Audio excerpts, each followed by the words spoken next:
Durante años, Cristina Saralegui aprendió a hacer algo que muy pocas personas podrían sostener sin quebrarse. Entrar a un estudio de televisión con una sonrisa impecable, cuando su vida privada estaba desmoronándose.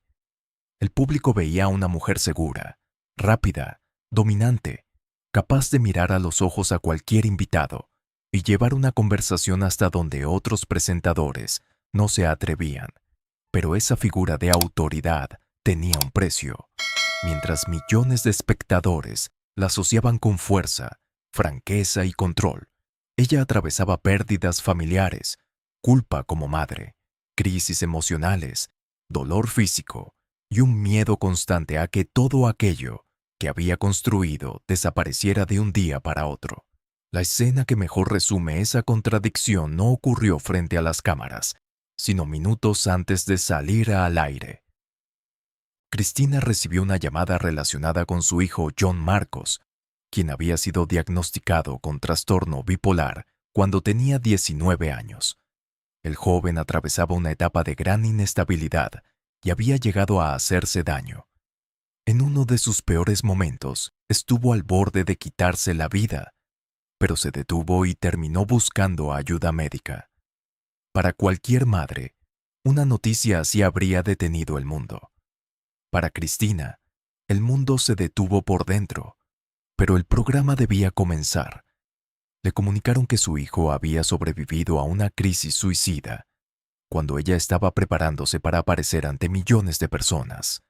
No había tiempo para desmoronarse en un camerino, ni para cancelar cada compromiso, ni para explicar a todos lo que estaba ocurriendo en casa. Se recompuso como pudo, volvió a maquillarse y salió al escenario. Sonrió, habló con invitados, escuchó historias ajenas, dio consejos. Hizo exactamente aquello por lo que el público la admiraba, mientras una parte de su mente seguía atrapada en la llamada que acababa de recibir. Años después, esa experiencia adquirió otro sentido. Cristina comenzó a hablar públicamente sobre la salud mental de su hijo, porque entendió que el silencio también podía hacer daño. En muchos hogares latinos, los trastornos psiquiátricos seguían rodeados de vergüenza, miedo y expresiones despectivas. Durante mucho tiempo, ella había intentado proteger a John Marcos en privado, acompañándolo en su tratamiento y tratando de comprender una enfermedad que no podía resolver con voluntad ni disciplina.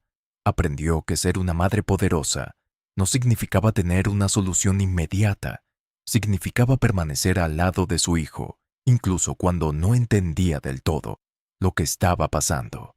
Ese fue uno de los golpes más profundos de su vida, pero no fue el primero.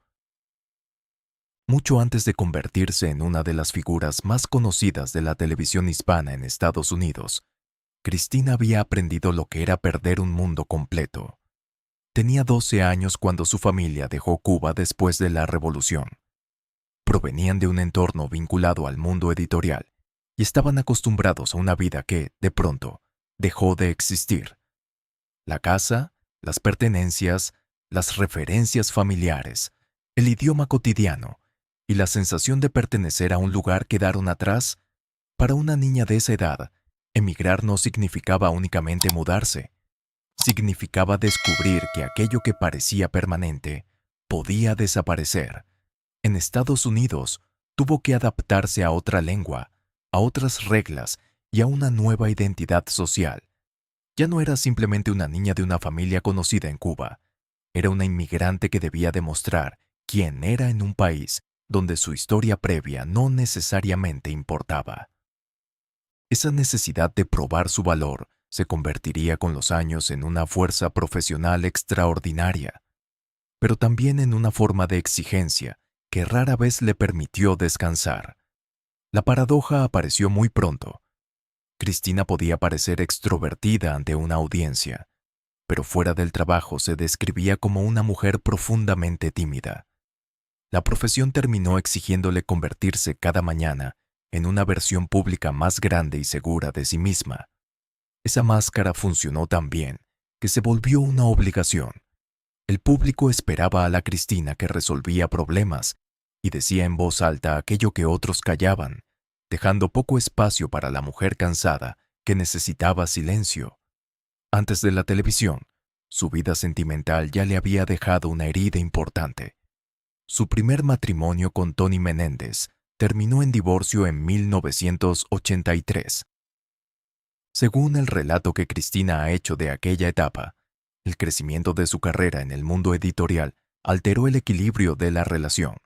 Ella comenzaba a destacar profesionalmente y a ganar más dinero, mientras su esposo tenía dificultades para aceptar esa nueva realidad. Lo que desde fuera podía parecer el ascenso de una mujer ambiciosa y talentosa, dentro de casa se convertía en tensión. A la fricción matrimonial se sumó una culpa que Cristina arrastraría durante años. Su hija, Cristina Amalia, era pequeña y las exigencias de la carrera cada vez ocupaban más tiempo. El éxito tenía una consecuencia concreta: menos horas en casa. No se trataba de una idea abstracta sobre conciliar trabajo y familia. Eran reuniones que no podía cancelar, jornadas que se alargaban y momentos de la infancia de su hija que no volverían. Cuando la relación terminó, Cristina no sintió únicamente que había perdido un matrimonio. También tuvo que enfrentarse a la sensación de no haber podido proteger a su familia del costo de su propia carrera. El divorcio la sumió en una profunda depresión. Resulta significativo que la mujer que más adelante sería presentada como símbolo de fortaleza hubiera conocido una etapa en la que levantarse y continuar no parecía sencillo. En ese momento todavía no existía la gran conductora que el público terminaría conociendo. Había una mujer separada, con una hija, obligada a reconstruir su vida emocional mientras trataba de no perder el terreno profesional que tanto le había costado conquistar. Con el tiempo, encontró estabilidad junto a Marcos Ávila, con quien construiría una relación de más de 4 décadas. Pero la llegada de esa estabilidad no borró los temores anteriores. Antes de tener a John Marcos, Cristina atravesó varios embarazos que no llegaron a término. Para ella, cada pérdida añadía una pregunta dolorosa sobre la posibilidad de volver a ser madre. Y en un entorno cultural donde la maternidad podía cargarse de expectativas muy fuertes, esas experiencias también alimentaron sentimientos de culpa. Cuando finalmente llegó John Marcos, la alegría convivió con una forma distinta de ansiedad. Cristina tenía la familia que había deseado, pero su carrera entraba en una fase de expansión extraordinaria. El trabajo comenzó a ocupar jornadas de 14 o 16 horas. Ella misma se reconocería después como adicta al trabajo. Aquello que le había permitido abrir puertas en un medio competitivo, también la mantenía lejos de casa más de lo que quería admitir. Las ausencias no siempre parecían dramáticas en el momento en que ocurrían. A veces eran una reunión escolar a la que no podía asistir. Otras, un día en que uno de sus hijos estaba enfermo y ella debía confiar en su esposo o en una persona que los cuidara. El problema de esas ausencias es que no producen una catástrofe inmediata. Se acumulan. Años después, cuando el ritmo profesional disminuye, se convierten en recuerdos de escenas que uno no vivió. Cristina llegó a reconocer que se había perdido partes de la infancia de sus hijos. Esa constatación fue especialmente dura, porque durante años había utilizado su programa para hablar de familia, relaciones y responsabilidades. Podía ayudar a otras personas a nombrar sus problemas, mientras en su propia casa quedaban asuntos que requerían tiempo, presencia y paciencia. No era hipocresía, era la contradicción de una mujer que sabía escuchar el dolor ajeno y al mismo tiempo estaba demasiado ocupada para procesar el suyo. En la década de 1990, esa capacidad para hablar de lo incómodo convirtió su programa en un espacio excepcional dentro de la televisión en español. Cristina llevó a la pantalla asuntos como el SIDA, la violencia doméstica y las relaciones entre personas del mismo sexo, cuando buena parte de la audiencia latina todavía reaccionaba con enorme resistencia. No lo hizo desde una posición cómoda. Cada tema podía abrir una discusión necesaria, pero también podía provocar rechazo. Las críticas no se limitaron a desacuerdos educados. Recibió insultos, campañas de boicot y amenazas. Para una mujer que había trabajado durante años para ser reconocida como parte legítima de la comunidad latina, la hostilidad proveniente de esa misma comunidad resultaba especialmente dolorosa. Cristina no entendía su trabajo como una provocación gratuita. Quería usar su plataforma para hablar de personas que muchas veces no tenían voz en espacios tradicionales. Su participación en iniciativas de concienciación sobre el SIDA, como Arriba la Vida, formaba parte de esa convicción. La incomodidad respecto a su identidad venía de antes. Por su piel clara y su cabello rubio, algunos sectores cuestionaron que pudiera representar auténticamente a los latinos. Recibió mensajes en los que se la acusaba de no pertenecer realmente a la comunidad que defendía. Para una niña que había dejado Cuba, vivido el desarraigo y reconstruido su identidad en Estados Unidos, aquello tocaba una experiencia central. Su respuesta volvió a hacer trabajar más, un patrón que terminó convirtiendo la resistencia en incapacidad para detenerse. El show de Cristina terminó siendo mucho más que un empleo. Durante 21 años organizó su calendario, sus relaciones profesionales, sus amistades y su manera de verse a sí misma alrededor de ese espacio. Se levantaba de madrugada, preparaba temas, reuniones, grabaciones y decisiones empresariales. La marca Cristina Saralegui dejó de ser únicamente el nombre de una presentadora y se convirtió en una empresa, una plataforma y una referencia cultural. Por eso, cuando en 2010 Univision decidió cancelar el programa, el golpe no podía reducirse a la pérdida de un contrato. Cristina tenía 62 años. Según su relato, la nueva administración quería una imagen más joven y ella sintió que la edad, después de décadas de resultados, había pasado de ser una experiencia acumulada a convertirse en un defecto. La televisión que la había elevado parecía decirle de pronto que ya no encajaba en el futuro que deseaba construir. El día en que recibió la noticia no terminó con una ceremonia de despedida a la altura de 21 años de trabajo.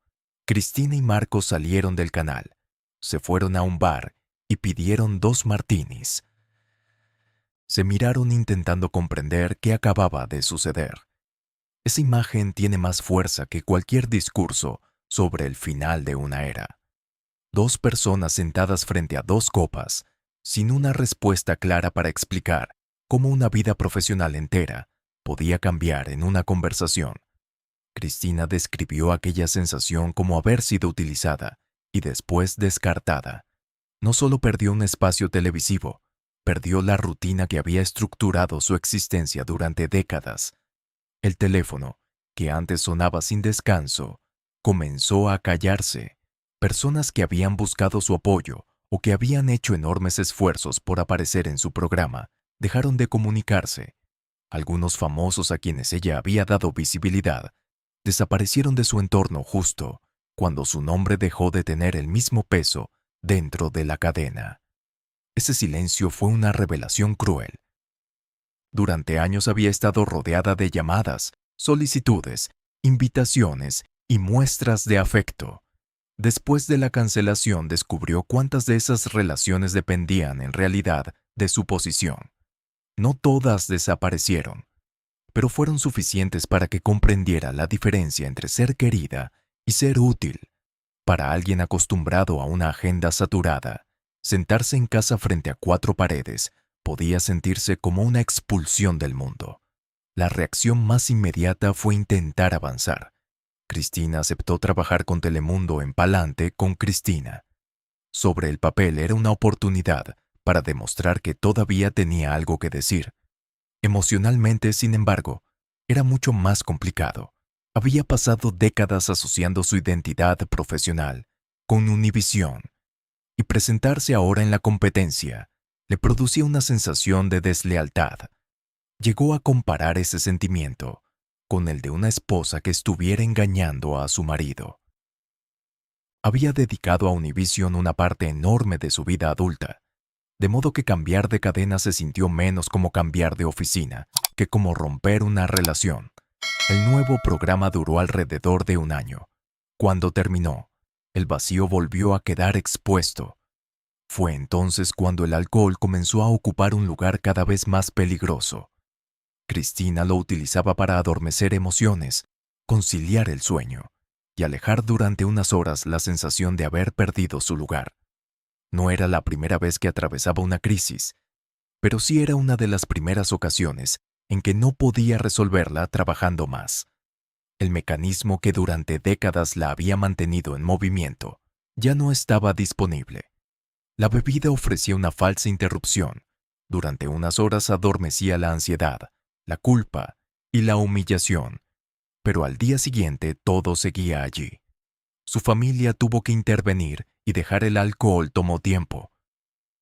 Recuperarse implicó aprender algo que nunca había sido fácil para ella, permanecer frente a lo que sentía sin escapar hacia el trabajo o una copa.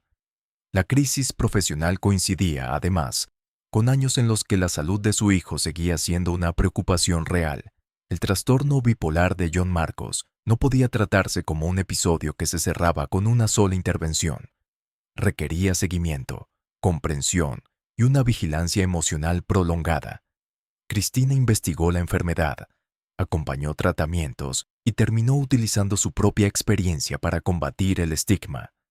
Hablar de salud mental desde un estudio era una cosa, hacerlo como madre, otra. En casa no existía la distancia del entrevistador. Cada recaída potencial afectaba a toda la familia y cada mejoría traía alivio, pero no garantías. La mujer acostumbrada a hacer preguntas directas descubrió que algunas de las más importantes de su vida no tenían una respuesta rápida. Su vida familiar volvió a ser golpeada en 2017, cuando su hermano Iñaki Saralegui ingresó en el hospital para someterse a un trasplante de hígado. La intervención abrió un periodo largo y agotador. Durante unos 5 meses, luchó contra complicaciones médicas, hasta que finalmente murió. Cristina, la mayor de 5 hermanos, había desarrollado con ellos un vínculo casi maternal. La pérdida de Iñaki no era simplemente la muerte de un hermano menor, era la desaparición de alguien a quien ella había protegido desde muy joven. Ese duelo llegó cuando Cristina ya estaba lejos de su antigua vida televisiva. No había un programa diario al que salir para esconder el dolor durante una hora. La etapa de silencio que en un primer momento le había parecido insoportable, ahora la obligaba a vivir las pérdidas de otra manera. Ya no podía convertir cada emoción en productividad. Al mismo tiempo, el cuerpo comenzó a imponer límites. Cristina sufría una artritis crónica severa, un problema que también existía en su familia. El dolor afectó sus articulaciones y modificó su movilidad. Para una mujer que durante décadas había controlado el espacio escénico con seguridad, caminar con dificultad representaba una transformación visible que no podía maquillarse del todo. La enfermedad física tocaba además su relación con la imagen. Durante años la televisión le había exigido aparecer impecable, mientras cada cambio de peso, arruga o signo de envejecimiento podía ser juzgado. Cuando en 2010 le hicieron sentir que era demasiado mayor para la nueva televisión, ese temor dejó de ser privado. La artritis añadió otra realidad. Había días en que el cuerpo simplemente no respondía como antes, por mucho maquillaje, peinado o vestuario que existiera. A los problemas físicos se sumaba una pregunta más silenciosa. ¿Qué hacer con una identidad construida alrededor de ser necesaria? Cristina había sido durante décadas la mujer a la que otros acudían. Empleados, invitados, familiares, organizaciones y espectadores esperaban algo de ella. Cuando esa demanda disminuyó, no apareció automáticamente la paz. Primero apareció el vacío. Ese vacío también le permitió revisar la relación con sus hijos. El retiro le dio algo que el éxito nunca le había concedido en abundancia: tiempo. No podía recuperar las reuniones escolares perdidas, ni repetir la infancia de Cristina Amalia o John Marcos, pero sí podía estar presente de otra manera. Con los años, también llegaron los nietos, y las pequeñas escenas familiares que antes podían quedar desplazadas por una grabación, adquirieron un valor distinto. La tranquilidad no llegó como una victoria espectacular, sino como una reducción progresiva del ruido. Ese cambio explica por qué su regreso a Univisión a mediados de 2025 tuvo un peso emocional especial. Después de casi 14 años alejada de la exposición que había definido su vida, volvió a la cadena que alguna vez sintió que la había descartado. Lo hizo para una entrevista especial con Karol G., una artista de otra generación que creció viendo su programa y que la consideraba una referencia. La situación contenía una inversión inesperada. En 2010, Cristina había salido de Univisión sintiendo que la juventud había sido utilizada como argumento para reemplazarla. 15 años después, una de las estrellas jóvenes más grandes de la música latina se sentaba frente a ella no para ocupar su lugar, sino para reconocer su influencia. Aquello no borraba la forma en que terminó el show de Cristina, pero cambiaba el significado de aquella despedida. Cristina ya no necesitaba demostrar que seguía siendo la misma mujer de los años 90. Las arrugas, las dificultades físicas y el tiempo transcurrido eran visibles. Y precisamente por eso, la escena tenía otro valor. La televisión que una vez le había exigido juventud, recibía ahora a una mujer mayor, cuya autoridad no dependía de parecer joven, sino de haber sobrevivido a todo lo que ocurrió cuando las cámaras se apagaron. A los 78 años, la parte más importante de su historia quizá no sea haber construido un imperio mediático, sino haber descubierto qué quedaba de ella cuando ese imperio dejó de sostenerla. Quedaba una inmigrante que todavía recordaba la pérdida de Cuba. Quedaba una madre que había temido perder a su hijo y que aprendió a hablar de enfermedad mental sin vergüenza. Quedaba una mujer que había pasado por divorcio, depresión, pérdidas de embarazo, alcoholismo, duelo, dolor físico y una ruptura brutal con la profesión que definió su vida. Pero no todas esas heridas necesitan convertirse en una conclusión grandiosa. Cristina pasó buena parte de su existencia ocupando un papel en el que debía tener una respuesta para todo. La vejez le permitió abandonar, al menos en parte, esa obligación. Ya no tenía que resolver la vida de otras personas cada tarde, ni demostrar frente a una audiencia que era invulnerable. La imagen final no es la de un estudio lleno ni la de una despedida espectacular. Es la de una mujer en Miami, rodeada por su esposo, sus hijos y sus nietos, con un ritmo mucho más lento que aquel que marcó su juventud. El teléfono ya no suena como antes. Las cámaras no organizan cada día.